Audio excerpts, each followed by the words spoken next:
أعوذ بالله من الشيطان الرجيم بسم الله الرحمن الرحيم رب اشرح لي صدري ويسر لي أمري واحلل عقدة من لساني يفقه قولي رب يسير ولا تعسير وتمم بالخير وبك نستعين وإليه آمين اللهم صل وسلم على نبينا محمد रब्बना ज़िदना इल्मा बिस्मिल्लाहिर रहमानिर रहीम ওয়া বাশশিরি और खुशखबरी দাও তাদের জন্য আল্লাযিনা তাদেরকে আমানু যারা ঈমান এনেছে ওয়া আমিলু আর নেক আমল করেছে আসওয়ালিহাত নেক আন্না নিশ্চয় লাহুম তাদের জন্য জান্নাতিন বাগান আছে তাজরি যার নিচে সেখানে বইছে মিয়া তাহতিহা তার নিচে থেকে আল আনহার নহর মানে পানি স্রোত কুল্লামা যখন কোনো রিজিক দেওয়া হয় মিনহা তার মধ্যে থেকে সামারতিন ফল কোনো রিজকন খাবার জন্যে কলু তখন তারা বলে হাজা এটা আল্লাজি ওটাই ছিল রুজিকনা যেটা আমাদেরকে দেওয়া হয়েছিল মিয়া কবলু এর থেকে আগে ওয়া উতু আর দেওয়া হয়েছিল বিহি ওর সাথে মাতাসা বিহা এইরকমই মিলতা জুলতা ওয়ালাহুম আর তাদের জন্যে ফিমা তার মধ্যে আজওয়াজুন বিবি হোঙ্গে বিবি মানে প্লুরাল সংখ্যা এখানে অনেক বেশি বিবি হবে মুতাহারাতুন নিহায়েত পাক ওয়াহুম আর তাদের তারা ফিহা থাকবে খলিদুন সেখানে চিরদিনের জন্যে। তো এর রানিং ট্রান্সলেশন হচ্ছে তাদেরকে খুশখবরি দিয়ে দাও বা তাদেরকে সুসংবাদ দিয়ে দাও যারা ঈমান এনেছে আর নেক আমল করেছে তাদের জন্য নিশ্চয় বাগান আছে জান্নাত আছে যার নিচে নহর বইছে নহর মানে পানির স্রোত বইছে আর যেখানে থেকে তাদেরকে রিজিক দেওয়া হবে কোনো ফল আর বাতরে রিজিক মানে খাবার জন্যে আর তখন তারা বলবে যে এই রকমই মিলতা জুলতা ফল আমাদেরকে আগেও দেওয়া হয়েছিল আর তাদের জন্যে থাকবে তার মধ্যে নেক বিবি আর পাকিজা বিবি আর তারা সেখানে চিরদিনের জন্য থাকবে। তো এবার আমরা ২৬ নম্বর আয়াত দেখি ইন্নাল্লাহ নিশ্চয় আল্লাহ লা ইয়াস্তাহি শরমায় না লজ্জা করে না আন অথচ ইয়াদরিবু উনি বয়ান করতে মাসালান কোনো রকমের উদাহরণ মা যেটা বাউদাতান কোনো মশাই কেন না হোক ফামা এবং যেটা ফওকাহা তার থেকেও উঁচুতে ফাআম্মা তো থাকলে আল্লাযিনা আর যেটা আর যে যারা বা যিনি আমানু ঈমান এনেছে ফায়ালামুন অথবা তারা ইলম রাখে বা জ্ঞান রাখে আন্নাহু নিশ্চয়ই আল হাক্কু হকের সাথে মির রব্বিহিম নিজের প্রতিপালকের ওপর মাদা কেন আরাদা ইরাদা করেছে মানে মনে করেছে আল্লাহ বিহাদা তার সাথে মাসালান মিসাল মানে উদাহরণ ইউদিল্লু ওরা গুমরাহ হয়ে যায় গুমরাহ মানে পথভ্রষ্ট হয়ে যায় বিহি ওর সাথে কাসিরন অনেক বেশি মানে বেশি সংখ্যায় ওয়া ইয়াহদি আর তিনি হিদায়েত দেয় বিহি তার সাথে কাসিরন অনেক বেশি ওয়ামা আর নয় ইউদিল্লু তিনি গুমরাহ করে বিহি তার সাথে ইল্লা কিন্তু আল ফাসিকদের। এর রানিং ট্রান্সলেশন হচ্ছে নিশ্চয় আল্লাহ তো মশা অথবা তার চেয়েও ক্ষুদ্র কোনো জিনিসের উদাহরণ দিতে লজ্জাবোধ করেন না। অতএব যারা ঈমানদার তারা জানে যারা ঈমান এনেছে তারা জানে যে এই সত্য প্রতিপালকের নিকট থেকে এসেছে কিন্তু যারা অবিশ্বাসী তারা বলে যে আল্লাহ কি উদ্দেশ্যে এই উদাহরণ পেশ করেছেন কেন এই উদাহরণ দিয়েছেন। তো তিনি এর দ্বারা অনেককেই বিভ্রান্ত করেন বা পথভ্রষ্ট করেন বা অনেককেই সিধে রাস্তায় চালান বা হিদায়েতের রাস্তায় চালান। তো এখানে যারা ফাসিক আছে তারা ছাড়া আর অন্য কেউ বিভ্রান্ত হয় না বা তাদের আর কাউকে বিভ্রান্ত করেন না। এই হচ্ছে রানিং ট্রান্সলেশন। এবার আমরা দেখি এর তাফসির কি আছে। এখানে প্রথমেই খুশখবরির কথা বলা হয়েছে। খুশখবরি কাদের জন্য? খুশখবরি হচ্ছে যারা ঈমান এনেছে। তো ঈমান আনা কি? ঈমানটা প্রথমে আমরা দেখতে হবে ঈমানের ডেফিনিশন কি। ঈমান যারা আল্লাহর উপর ঈমান এনেছে। তো ঈমানের আরকান কতগুলো আমি বলে দিচ্ছি সেগুলো একবার নোট করে নেবেন। ঈমানের আরকান হচ্ছে আল্লাহের উপর ঈমান, আল্লাহর কিতাবের উপর ঈমান, নবী সাল্লাল্লাহু আলাইহি ওয়াসাল্লামের উপর ঈমান, ফেরেশতাদের উপর ঈমান, গায়েবের উপর ঈমান, ফেরেশতাও গায়েবের মধ্যেই আসে।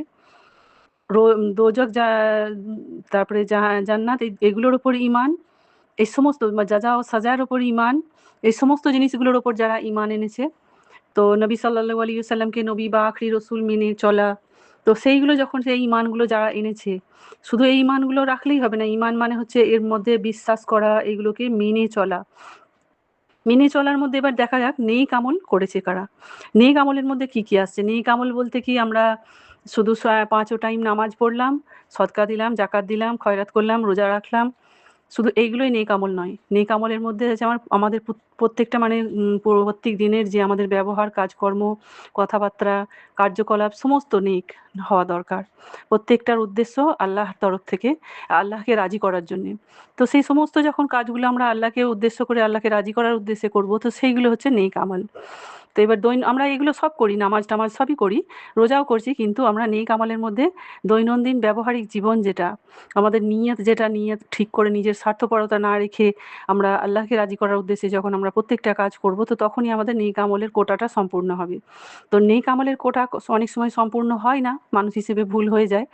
কিন্তু মারাত্মক ভুল, জেনে বুঝে ভুল করলে সেই বান্দার হক, যেকোনো বান্দার যদি আমরা হক তালফি করি, তো সেই বান্দা কিন্তু সেই হক যদি মাপ না করে, আল্লাহও সেই হক মাপ করতে পারবে না। তো এই নেক আমলগুলো আমাদেরকে খাস করে জেনে রাখা দরকার যে নেক আমল আচ্ছা নিয়তের সঙ্গে, ভালো নিয়তের সঙ্গে আল্লাহকে রাজি করার জন্য ইখলাসের সাথে যেই কাজগুলো করা হবে। শুধু আমরা যে আল্লাহু আকবার বা আল্লাহর সমস্ত যে আমরা আমল, জিকির সমস্ত আজকার করছি, করার পরেও আমাদের দৈনন্দিন জীবনের ব্যবহার যদি আমরা খোঁজ নিয়ে দেখি বা আমরা নিজেই আমরা যদি নিজের খবর নিই, তো তখন দেখা যাবে সারাদিনে কার সঙ্গে আমি কি, কি ব্যবহার করলাম, কার ব্যবহারের প্রতিবদলে আমরা কি, কি ব্যবহার দিলাম তার সঙ্গে। সে ভালো ব্যবহার করুক বা খারাপ ব্যবহার করুক, তার বদলে আমাকে কি ব্যবহার করতে হবে, সেটা কতটা হক, কতটা জায়েজ, কতটা আল্লাহ পছন্দ করবে, সেই হিসেবে যদি কাজ করা হয় তবে সেটা নেক হবে।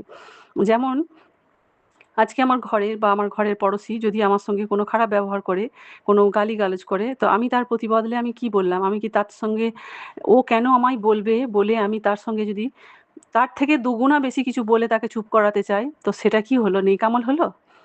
তাকে চুপ করানোর জন্য যে সে একটা গালি দিল, আমি তাকে আরেকটু ডিগ্রি পাওয়ার বাড়িয়ে দিয়ে আরেকটু মানে উচ্চতরের গালি দিলাম। তো সেটা কি নেক আমল হলো? হলো না।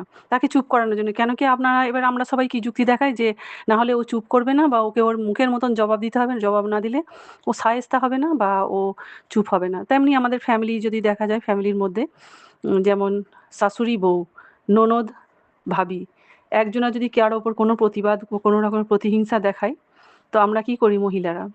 তার প্রতিবদলে আমরা তার থেকে বেশি করে বা তার প্রতিবদলে তার কিছু ক্ষিপ্তেও আমরা বের করে তাকে চুপ করানোর চেষ্টা করি।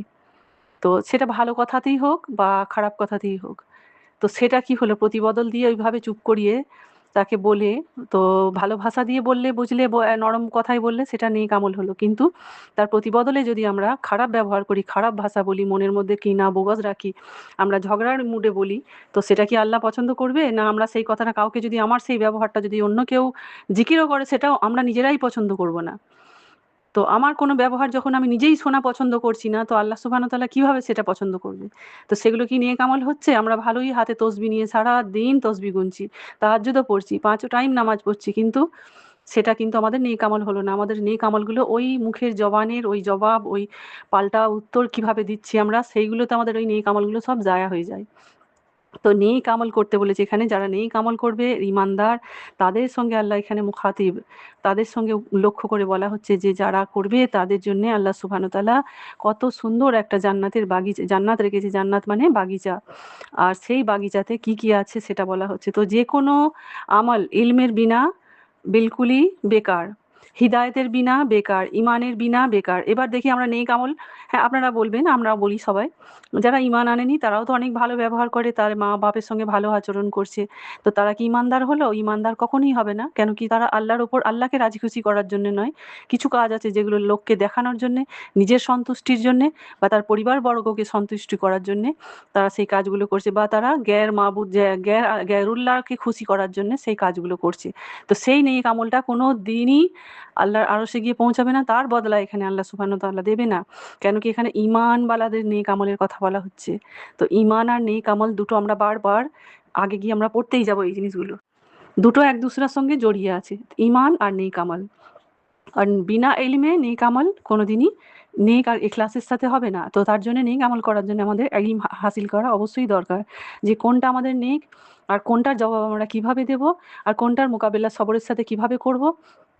সেই জিনিসগুলো যদি আমাদের ইলমই না থাকে তো আমরা নফসের গুলাম হয়ে যাব। তো নফসের গুলাম হলে কি হবে, আমরা গুনাহের মধ্যে মুবতিলা হব, আমাদের নিজেদের আমল নিজের হাতে খারাপ করব। তো আমরা যেমন কারো উপস্থিতিতে তার সামনে তার সঙ্গে যেটা বললাম সেটা আলাদা, আবার পিছনে অনেক কিছু আছে খারাপ কাজ করা, তো সেগুলোর মধ্যে অত ডেপথে আমি যাচ্ছি না।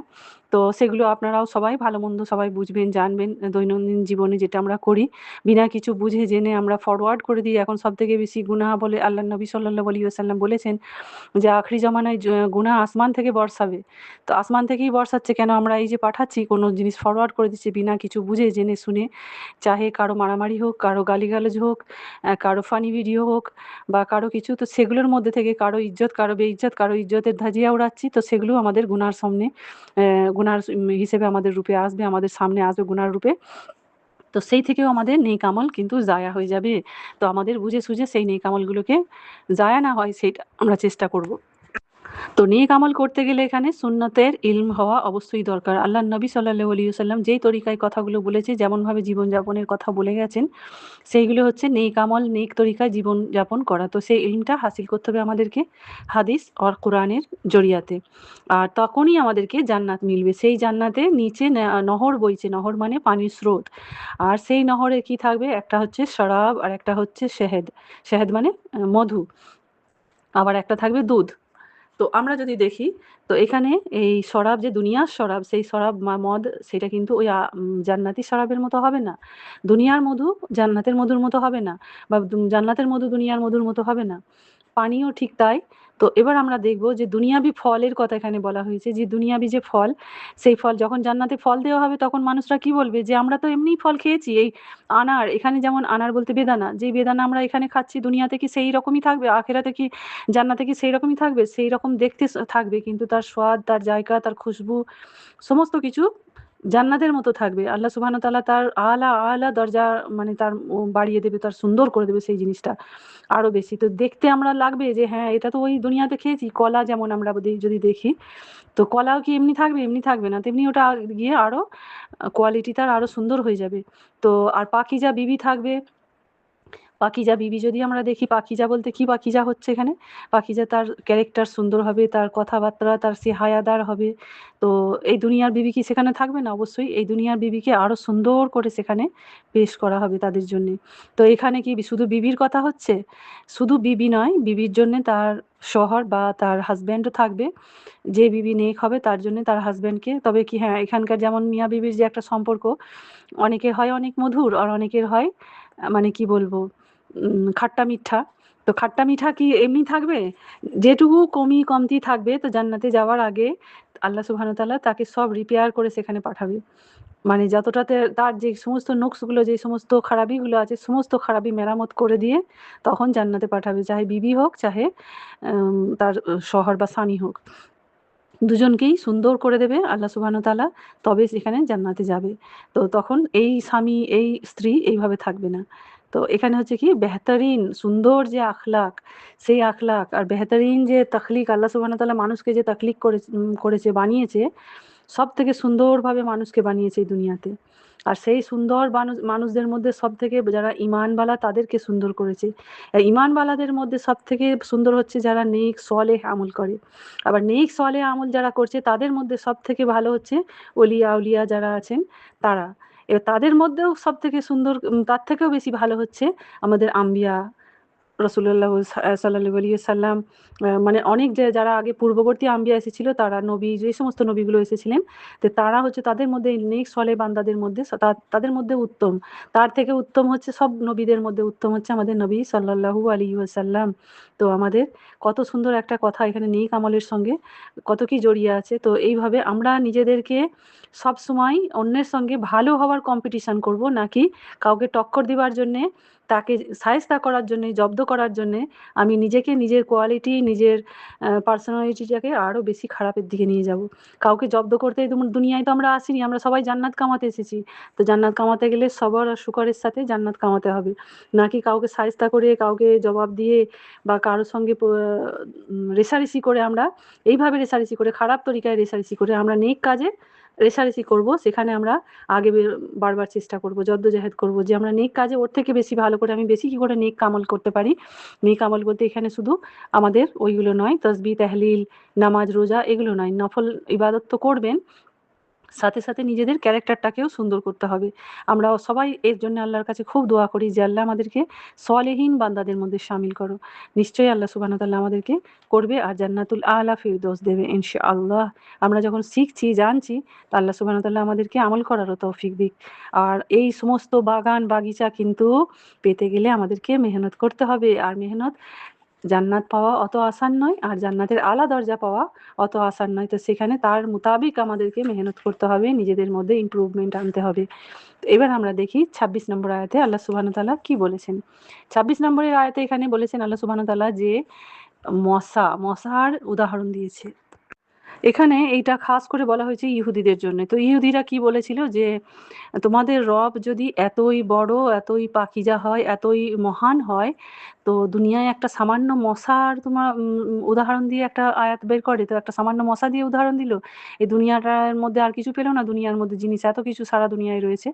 তো এখানে আল্লাহ সুবহানাহু ওয়া তাআলা তার জবাবে বলেছে যে আল্লাহ চাইলে তার দুনিয়ার সমস্ত একটা ছোট থেকে ছোট জিনিসকেও উঁচুতে এনে দিতে পারে, কিন্তু উঁচু জিনিসকেও নিচেতে করতে পারে। তো এখানে মশা মানে কি, এখানে মশার উদাহরণ দেওয়ার মানে কি যে মশা যে একটা সামান্য মাখলুক, কিন্তু এই মাখলুকটাই কোনো মানুষ কি তৈরি করতে পারবে? পারবে না। তার ডানাটা, তার জীবনচক্র যদি আমরা দেখি, একটা বিশাল এর মধ্যে একটা সায়েন্স লুকিয়ে আছে। তো আল্লাহ সুবহানাহু ওয়া তাআলা এই মশার উদাহরণ দিয়েছে, এই জন্য বলেছে একটা মশাও তোমরা বানিয়ে আনতে পারবে না, একটা মাছিও তোমরা বানিয়ে আনতে পারবে না। মানে একটা ছোট জিনিস যদি তোমরা না বানাতে পারো, তো তোমরা আল্লাহর আয়াতের কিভাবে ভুল ধরতে আসো? তো সেইখানে এটা বলা হয়েছে সেই জন্যে। তো আল্লাহ তাআলা সব থেকে বেহতরিন সুন্দর টিচার। কেন কি আল্লাহ সুবহানাহু ওয়া তাআলা জানে যে তার মাখলুককে কি দিয়ে বললে তারা বুঝবে, কি কোন উদাহরণটা দেখিয়ে। যখন আমরা ক্লাস রুমে পড়েছি যারা সবাই যে যেমন লেভেলেই পড়েন, তো ভালো টিচার হলে সে তাকে বাচ্চাদেরকে উদাহরণ দেয়, উদাহরণ দিয়ে দিয়ে বোঝায়। এখানে আল্লাহ সুবহানাহু ওয়া তাআলা জানে যে আমার সমস্ত বান্দারা, যে মশা হোক, মাছি হোক, তো যে জিনিসটার উদাহরণ দিলে যে একটা মশাও সামান্য বানাতে পারবে না, একটা মাছিও বানাতে পারবে না। তো কেন বলেছে একটা চিটি মানে পিঁপড়ে, একটা পিঁপড়েরও মিসাল আল্লাহ সুবহানাহু ওয়া তাআলা দিতে পারে। তো কেন কি এখন আমাদের সায়েন্স যখন আমাদের তারাক্কি করেছে বা উন্নতি করেছে, তখন আমরা দেখছি যে এই মশার মধ্যে, মশার ডানার মধ্যে কি কি আছে, মশার ওই যে এটাকে কি বলবো আমরা, হুলটা যেটা দিয়ে রক্ত পান করে, সেইটার মধ্যে কি কি জীবাণু ব্যাকটেরিয়া আছে। একটা মশাও একটা পালোয়ানকে ঢের করে দিতে পারে। একটা মশা একটা বাদশাহকে খতম করে দিতে পারে, একটা মাছি একটা বাদশাহকে খতম করে দিতে পারে। একটা এই মশারই উৎপাতে পুরো জাতি খতম হয়ে যেতে পারে। একটা মশা থেকে কত বড় মহামারী ছড়াতে পারে, যেমন ডেঙ্গু, ম্যালেরিয়া, এই জিনিসগুলো একটা মানুষকে কত কষ্ট দেয়। তো আল্লাহ সুবহানাহু ওয়া তাআলা মশার মধ্যেও যে এত তাকত রেখেছে, এই মাছির মধ্যেও এত তাকত রেখেছে, এই পিঁপড়ের মধ্যেও এত তাকত রেখেছে, এত কিছু নিদর্শন রেখেছে। সেই নিদর্শন এখন আমরা বুঝছি সায়েন্স উন্নতি করার জন্যে। তো বাকি আল্লাহ সুবহানাহু ওয়া তাআলা সেই জমানায় আমাদেরকে সেই উদাহরণ দিয়ে বোঝাতে চেয়েছে যে তোমরা এই ছোট জিনিসে আল্লাহ সুবহানাহু ওয়া তাআলা তার উদাহরণ, তার মাখলুক, সে চাইলে যেটার মন যাবে সেটা দিয়ে উদাহরণ দিয়ে আমাদেরকে বোঝাতে পারে। তো এখানে মুনাফিক যারা আছে, মুনাফিক বা যারা অস্বীকারী আছে, তো তাদেরকে বোঝানোর জন্যে আল্লাহ সুবহানাহু ওয়া তাআলা কিছুই বলতে পারে, কিন্তু যাদের মধ্যে দিলের মধ্যে ঈমান থাকবে তারা রাস্তায় আসবে, সিধা রাস্তায় তারা বুঝবে। আর যারা মনে করবে যে হ্যাঁ আমরা এ থেকে শুনবো না, মানবো না, জানবো না, শিখবার দরকার নেই, বুঝবো না, তো তাদের জন্য চাহে কিছুই দিয়ে দাও, তো সে ফাসিকই থাকবে, সে মুনাফিকই থাকবে। তো এখানে আল্লাহর যে এই সমস্ত যে ইলম, এই যে আল্লাহ সুবহানাহু ওয়া তাআলা যে নিশানি দিয়েছে, এই নিশানিটা না বোঝাটাই হচ্ছে মুনাফিকের নিশানি। না বোঝা মানে বুঝেও বোঝে না যারা, তারা হচ্ছে মুনাফিকের নিশানি তাদের মধ্যে আছে। এই কোরআন হচ্ছে সাইন, আলামত, এর মধ্যে নিশানি আছে। তো এটা সায়েন্সের কিতাব নয়। সায়েন্স হলে সায়েন্সের কিতাবে তার ডিটেলস থাকবে, এখানে শুধু চিহ্ন, নিদর্শন, উদাহরণ, নমুনা দিয়ে রেখেছে। তো সেটা থেকে আমাদেরকে নিজেদেরকে আল্লাহ সুবহানাহু ওয়া তাআলা বারবার বলেছে যারা আকল রেখেছো, যারা বুদ্ধি রেখেছো, তারা বুঝে নাও। আকলওয়ালা এর মধ্যে গড় ফিকার করো, বুঝে নাও। তো আল্লাহ সুবহানাহু ওয়া তাআলা আকল দিয়ে রেখেছে, নিশানি দিয়ে রেখেছে, কোরআনে তার বায়ান করে দিয়েছে। তো আকল যাদের আছে তারা বুঝে নাও, যাদের বুদ্ধি আছে তারা বুঝে নাও, বুঝে নিয়ে মানুষকে সিধা রাস্তায় নিয়ে এসো। আর মানুষকে এই ইলম রাখার জন্য, এই বুদ্ধি রাখার জন্যই সবথেকে আলা মখলুক বলা হয়েছে। সবথেকে উঁচু দরজার মখলুক মানে সৃষ্টি। আল্লাহ সুবহানাহু ওয়া তাআলা মানুষকে কি বলেছে? আহসান মখলুক, সবথেকে সুন্দর মখলুক। তো আমরা এই যে সুন্দর মখলুক হয়ে যদি এই কথাগুলো যদি আমরা না বুঝি, আমাদের যে বুদ্ধি দিয়ে যদি আমরা না বুঝে চলার চেষ্টা করি, তো তারা যারা চেষ্টা করবে না তারা হবে গুমরাহ। গুমরাহ মানে পথভ্রষ্ট। আর যারা বুঝে চলবে তারা হিদায়াত পেয়ে গেল। তারা সিধে রাস্তায় চললো, তাদের নিজেদের আখেরাত ভালো করল। তো এখানে মশা মাছির উদাহরণ দিয়ে আল্লাহ সুবহানাহু ওয়া তাআলা মুশরিকদের যে তাকত আর বুদ্ধি তার খুবিয়া বয়ান করেছে। তার মধ্যে তাদের যে আসল যে ওদের কোয়ালিটি, সেই কোয়ালিটিটা এখানে বয়ান করা হচ্ছে। তো এখানে মশা মাছি তো অনেক ছোট জিনিস মনে হচ্ছে আমাদের, কিন্তু এর থেকেও ছোট জিনিস আমরা দেখলাম যে এই জিনিস আমরা চোখেও দেখতে পারি না, যে করোনা ভাইরাস, যে একটা করোনা কাল গেল, পুরো জাতিকে কিভাবে ধ্বংস করতে পারে, যে জিনিস আমরা চোখেও দেখতে পারি না। তো আল্লাহ নিশান রাখে, নিশান ছেড়ে দেয়, বা নিশান সেইভাবেই মানুষকে প্রমাণ করে দেয় যে ছোট থেকে ছোট জিনিসেরও কত দুনিয়ায় এহমিয়ত আছে। কিন্তু মানুষকে এত সুন্দর মাখলুকাত বানানোর পরেও মানুষ নাফরমান, মানুষ আল্লাহ সুবহানাহু ওয়া তাআলার কোয়ালিটি, আল্লাহ সুবহানাহু ওয়া তাআলার যে ইজ্জত, যে ইবাদতের লায়েক, সেই ইবাদতের লায়েক তাকে মনে করে না। আর মনে করে না, নাফরমানি করে, অস্বীকার করে। আর তাদের জন্যেই তারা হচ্ছে গুমরাহ। তো আল্লাহ যাকে চাইবে তাকেই হিদায়াত দেবে, যার দিলের মধ্যে নরমি আছে সেই হিদায়াত পাবে। তো আর ইলমকে যারা প্রায়োরিটি দেবে তারাই ইজ্জত পাবে। ইলম মানে জ্ঞান, নলেজ। নলেজকে যারা প্রায়োরিটি দেবে, যে হ্যাঁ আমি শিখবো, জানবো, বা আমি এটা জেনে নিজের মধ্যে আমল করব, তো তাদেরই ইজ্জত আল্লাহ সুবহানাহু ওয়া তাআলা দুনিয়ায় বাড়িয়ে দেবে আর আখিরাতেও বাড়িয়ে দেবে। আর যে মুসলমান হয়েও ইলম রাখতে চাইবে না, শিখতে চাইবে না, বা মুসলমান মানেই হচ্ছে ফরমাবরদার, আর ফরমাবরদার হওয়া সত্ত্বেও সে বিনা ইলমে চলতে চাইবে, তো তার জন্যে আল্লাহ সুবহানাহু ওয়া তাআলা রুসওয়াই রেখেছে। তো এখানে ঈমানওয়ালাদের কথা, ঈমান যদি রাখো আল্লাহর উপর, সমস্ত কিছু রাখো। আমরা আগের আয়াতটাই পড়লাম। তো এখানে আল্লাহ সুবহানাহু ওয়া তাআলা যে নিশানি দিয়েছে, সেই নিশানির উপর গৌরব স্বীকার করতে হবে, তার জ্ঞান রাখতে হবে, রেখে আমাদেরকে সিধে হয়ে চলতে হবে। আর যখন মানুষ জ্ঞান রাখে না, তো তখন আল্লাহর উপরই অবিশ্বাস করবে, তো তারা গুমরাহ হয়ে যায়, তারা পথভ্রষ্ট হয়ে যায়। আর তারা তখন ফিতনার সম্মুখীন হয়। আর ফিতনা সেটা ওরা বাড়াতেই থাকবে। তো সেখানে আমাদের চিন্তা ভাবনা করে চলতে হবে যে আল্লাহ, যারা মানবে আল্লাহকে, তো তারা কোনোদিনই ফিতনার সম্মুখীন হবে না। তারা ইলম রাখবার চেষ্টা করবে। ঈমান যারা রাখবে তারা ইলম রাখবার চেষ্টা করবে, তারা জ্ঞান রাখবার চেষ্টা করবে, তারা হক আর বাতিলের মধ্যে ফারাক করার চেষ্টা করবে, হারাম আর হালালের মধ্যে পার্থক্য করার চেষ্টা করবে। আর এখানে সবথেকে আমরা যদি দেখি, মেইন কথা হচ্ছে যে হক হক মানে সত্যি কথা, যেটা যেটা ধ্রুব সত্য, চির সত্য। তো সেই সত্য কথা বলতে গেলে এখানে আল্লাহ যখন শরমায় না, বা লজ্জা করে না, বা লজ্জাবোধ করে না, সেখানে আমাদেরকেও কোনো হক কথা বলতে গেলে লজ্জাবোধ করলে চলবে না। আমাদেরকে হক কথা মানুষের সামনে আনতে হবে, আর বাতিলকে আমাদেরকে বয়কট করতে হবে। তো এখানে আমরা এবার যদি প্রশ্ন ওঠে যে হ্যাঁ, আমরা তো পুরুষ মানুষ নই, তো আমরা মহিলারা খাস করে, তো তখন আমরা মনে করব যে আমাদের এত সব এর পিছনে মাথা ঘামানোর কি প্রয়োজন? তো কি প্রয়োজন মানে, আমরা হচ্ছি উম্মতের মা। তো আমাদের মধ্যে যদি সেই জ্ঞান না থাকে, তো আমরা একটা নেক্সট জেনারেশন উম্মত কিভাবে আমরা তাকে পরবরিশ করব, তার পালন পোষণ কিভাবে করব? তো পালন পোষণ করতে গেলে শুধু খাওয়ানো, তার জামা কাপড় কেচে দেওয়া, তাকে শরীরের খেয়াল রাখা, সেটা শুধু পালন পোষণ নয়। একটা জানোয়ারও তার বাচ্চাকে পালন পোষণ করে, তাকে খাওয়ায়। কিন্তু একটা মানুষ আশরাফুল মাখলুকাত, সবথেকে আলা মাখলুক, আলা মাখলুক হলে কি হবে? তার উম্মতের মা হওয়ার জন্য আমাদের সবাইকার, প্রত্যেক মানুষের জিম্মেদারি যে তাকে ইলম রাখা, আর ইলম রেখে তার সন্তানদেরকে সেটা শেখানো, তার পালন পোষণ করা, তাকে সেই জিনিসটা শেখানো, ঠিক জিনিসটা শেখানো। তো নবী সাল্লাল্লাহু আলাইহি ওয়াসাল্লামের জমানাতে আনসারী যারা ছিলেন, তো আনসারী যে মহিলারা ছিলেন, তো ওনারা এই ইলম শিখবে বলে কত কষ্ট করে সেই ইলম শেখার জন্য ওনারা মানে অতপর হয়ে থাকতেন, একদম অতিব্যস্ত হয়ে থাকতেন যে কিভাবে ইলম হাসিল করব। তাদের ঘরের হাজার প্রবলেম থাকুক, তারাও সব নিজেদের ফ্যামিলি নিয়ে থাকতো, বাচ্চা, বউ, ছেলে পিলে, যে যেখানে তার আত্মীয় স্বজন নিয়ে থাকতেন। তার সঙ্গে খাওয়া দাওয়ারও কষ্ট, শত্রুদের দুশ্মনী, সমস্ত চিন্তা থাকা সত্ত্বেও তারা ইলম হাসিল করতে চাইতেন। তো এখানে আমরা যদি দেখি, হামেশা আমাদেরকে সবসময় আমাদেরকে কি ভালো কথা বলতে হবে। ভালো কথা বলতে গেলে, হক কথা বলতে গেলে আমাদের সেখানে ইলম চাই, ইলমওয়ালি কথা বলতে হবে, সত্য কথা বলতে হবে, আর নিয়ত ভালো রাখতে হবে। এই পয়েন্টগুলো লিখে রাখবেন। একটা ইলম রাখতে হবে, ইলম রেখে কথা বলতে হবে, সত্য কথা বলতে হবে, 2 নম্বর। 3 নম্বর হচ্ছে নিয়ত ভালো রাখতে হবে। আর 4 নম্বর হচ্ছে সবথেকে সুন্দর ভাষায় আমরা বলবো। তো সুন্দর শব্দ যখন আমরা চয়েস করে বলবো, তো তখন আমাদের সেই কথার মধ্যে আসর হবে, আর সেখানে নেগেটিভ রেজাল্ট আসবে না। তো আমরা যদি ভালো ভাষায় না বলি, গলত কথা বলি, তো সেখানে আমাদের ভালো ইলমের কথাও আমাদের কিন্তু সেখানে আসর হবে না। এবার যারা বুঝবে তাদেরকে হিদায়াত মিলবে, আর যারা বুঝবে না তারা গুমরাহ হবে, গুমরাহ মানে পথভ্রষ্ট হবে। এবার দেখুন এখানে পথভ্রষ্ট হওয়ার জন্যে এখানে কি বলেছে, যারা কোরআন আর হাদিসকে যখন ছেড়ে দেবো আমরা, তখন আমরা পথভ্রষ্ট হয়ে যাব। কোরআন আর সুন্নাতকে যদি ছেড়ে দিই, তো কোরআন সুন্নাতকে ধরে থাকলে আমরা পথভ্রষ্ট হব না, হিদায়াতের রাস্তায় চলবো।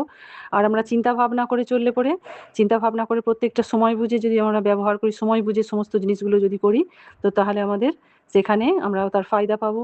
৩রা নাম্বার হচ্ছে আমাদের দোয়া করতে হবে। এমন নয় যে এই ভালো কাজ করলাম, সুন্নত কোরআন নিয়ে চললাম, গরফিক চিন্তা ভাবনাও করলাম, কিন্তু রেজাল্ট পাচ্ছি না, তখন কি হবে, দোয়া করতে হবে। আর নেক লোকেদের সাথে থাকতে হবে, আমাদের নেক লোকেদের সঙ্গে তাল্লুক বাড়াতে হবে। তো এই আয়াতগুলোর মধ্যে, দুটো আয়াতের মধ্যে এত কিছু এহকাম আছে, এত কিছু বোঝার কথা আছে। তো আল্লাহ সুবহানাহু ওয়া তাআলা নেক্সট আমরা যখন পড়তে যাব, আগে আমরা একটা একটা করে খুলাসা হবে আমাদের সামনে সমস্ত আয়াত। তো সেই আয়াতগুলো আল্লাহ সুবহানাহু ওয়া তাআলা আমাদেরকে আরো না জানি কত কিছু জ্ঞান অর্জনের জিনিস দেবে। তো এইগুলো থেকে আমরা সবাই মেনে চলার চেষ্টা করি। চলুন আল্লাহ সুবহানাহু ওয়া তাআলা পড়ার থেকে বেশি আমল করার তৌফিক দিক, আমাদের বোঝার তৌফিক দিক, সিধা রাস্তায় রাখুক। আমিন। জাযাকুমুল্লাহু খাইরান কাসীরা। বারাকাল্লাহু ফিকুম। اللهم صل على محمد وعلى آل محمد كما صليت على إبراهيم وعلى آل إبراهيم إنك حميد مجيد. اللهم بارك على محمد وعلى آل محمد كما باركت على إبراهيم وعلى آل إبراهيم إنك حميد مجيد. سبحانك اللهم وبحمدك أشهد أن لا إله إلا أنت نستغفرك نستغفرك نستغفرك وأتوب إليك.